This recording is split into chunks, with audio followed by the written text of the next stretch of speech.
Hello everyone, you're welcome to another episode of Let's Talk About It with Gina Rupert.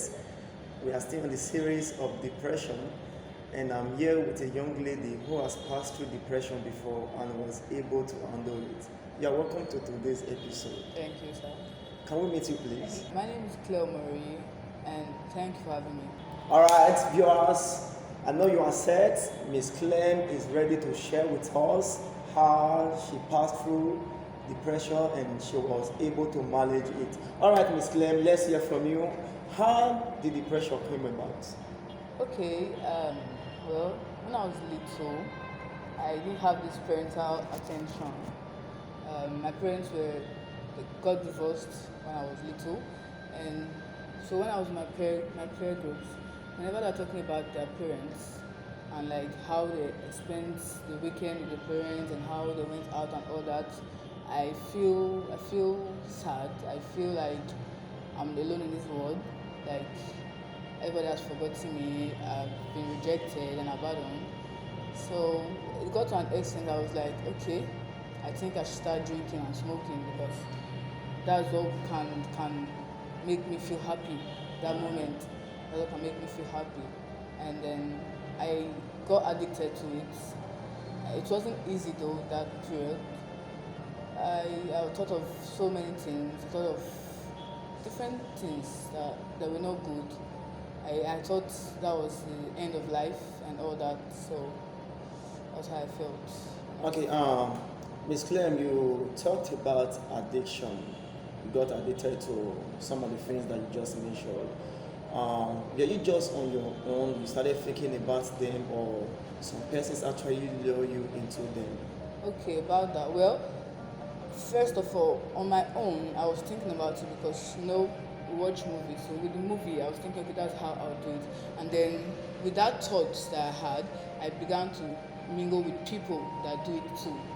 So they were encouraging me and teaching me on how to smoke and all that. So I began to get this joy from it. So that was how I got addicted to it. And they were not really helping.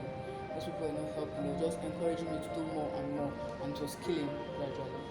Okay, if I can get your point very clearly, when you were depressed, you were trying to come out from it, like trying to look for something that will suppress it, and the first thing that came to your mind was to start behaving like the people you met then, thinking those things will actually bring it down rather than subside it, right? Yes, sir. Okay, now tell us, because I believe you are no longer depressed. No.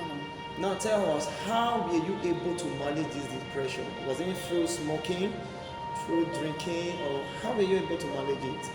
Okay, how was I able to manage it? Later, I began to meet people. I began to meet people in church though. Mine was in church. I attended a church service, and then there's a lady that saw me. I was like, I was like, what? Sorry, excuse me, ma.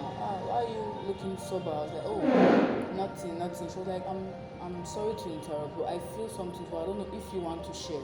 I had this feeling. I was like, don't share. It's not everybody you tell. But something was like, okay, just tell her. And I told her everything, and she was like, why don't you just come with me to service every day and Wednesday services? I was like, okay. So I was going with her every time, and then that decision I made was the right one. So going with her every day and then practicing what she was telling me to do actually brought me out of it. And then another stuff was I changed my mindset. At first I was having the negative mindset that smoking that's going to help me. But when I started mingling with that lady, she taught me the right way to come out of depression, and so that was how I followed it.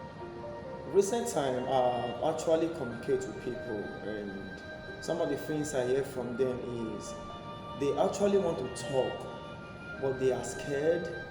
They are scared of being criticized. They are scared of what people will say about them, stuff like that. You know these things.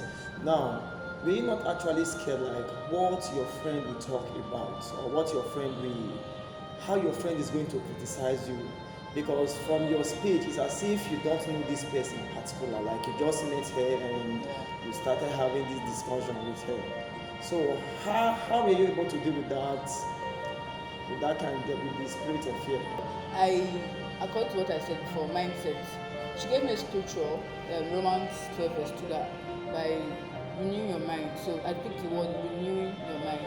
I decided to change my mindset. I decided to not listen to what people say, because normally when we listen to what people say, we actually even get more depressed with what people say. So I made up my mind that okay, when I open up, I don't care whatever she's going to say.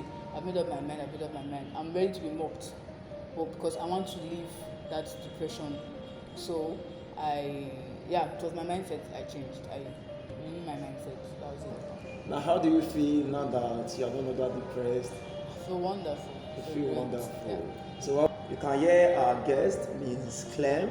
She feels wonderful and great because she's no longer depressed. So, Ms. Clem, what kind of advice will you give to our listeners out? What I give to you guys now is that you guys shouldn't be scared of expressing yourself. That's what I think I should be expressing yourself. Don't be scared. Don't think about what people will say. Because if you keep on thinking about what people will say, you won't leave depression. So my advice for you now is be bold, make up your mind, renew your mindset, and go for it. Be ready to leave the depression. Talk to the right people beside you. Thank you. Viewers out there, you have already heard everything that she said. One of the strengths of depression is when you keep silent. You saw the way she was able to speak out. That's the reason why we always tell people, learn the habit of speaking out. No matter what people will say, no matter the people out there, it's better for you to speak out than for you to die in silence. Remember, there is so much we can do together than alone. Suicide is never an option. See you same time next week with General Rupert Ikuro. Let's talk about it.